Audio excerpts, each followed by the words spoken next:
Hereditary angioedema, or HAE, is a disease which can cause intense, usually disfiguring, temporary swellings of many parts of the body, including the face, extremities, abdomen, and upper airway. In HAE, plasma kallikrein activity is not regulated normally. During attacks, excessive bradykinin is generated as a result of the lack of normal plasma kallikrein regulation. Bradykinin is a vasodilator which is responsible for the characteristic HAE symptoms of localized swelling, inflammation, and pain. The symptoms can be debilitating. Attacks can happen anywhere, at any time, and can be life-threatening. As such, they put tremendous strain on the life of a patient living with this condition. My name is Susie. I'm 32 years old. I grew up in Georgia, lived there my whole life. I am the youngest of 5. I go to Georgia State University and I'm studying Italian right now. I was sent to Aviano, Italy in 1999 for the Kosovo crisis when I was in the Air Force. And I was sent there for 4 months and fell in love with Italy. After that experience, I couldn't get enough Italian. I couldn't get enough of the culture. I absolutely love to travel. Love to. I wouldn't want to do anything but travel.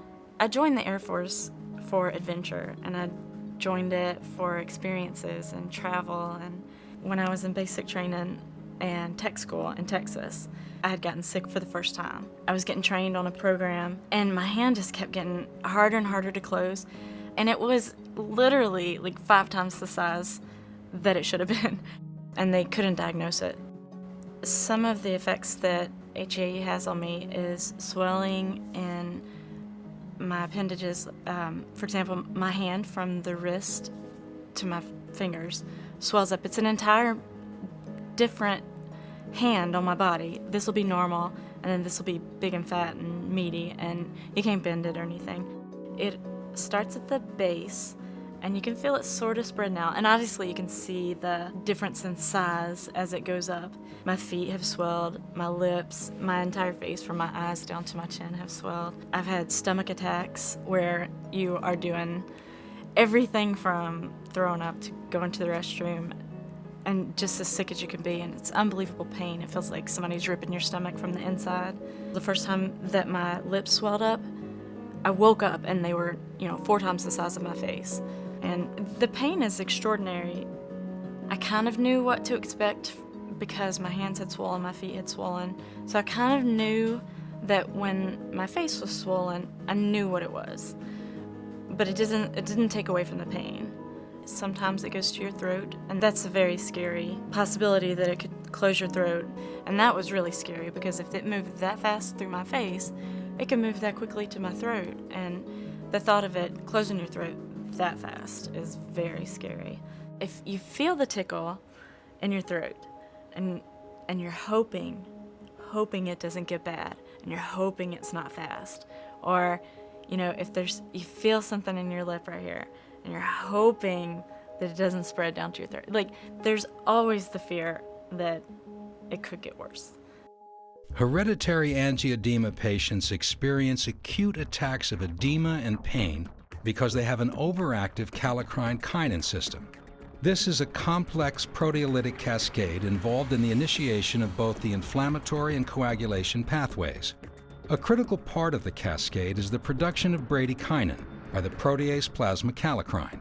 The inactive form of plasma kallikrein, prekallikrein, is normally found bound to its substrate, high molecular weight kininogen, in the bloodstream. Activation of prekallikrein to plasma kallikrein occurs on binding to endothelial cells where activating factors are present, in particular, activated factor 12.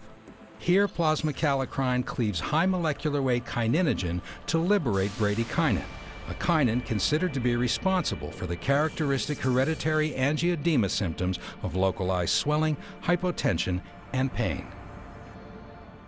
Whereas normally in the kallikrein-kinin system, this process would be regulated by inhibitors, in HAE patients, the key inhibitor, C1-INH, has subnormal activity. This deficiency can be exacerbated by triggers such as trauma or stress, and allows plasma kallikrein to proceed unregulated, promoting excessive bradykinin generation.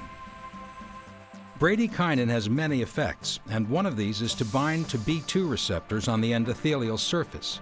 This stimulates the endothelial cells to contract, producing gaps between cells where fluid leaks out of the circulation into the surrounding tissues. In addition, vasodilators such as nitric oxide and prostacyclin are released, which further increase vasodilation and vascular permeability.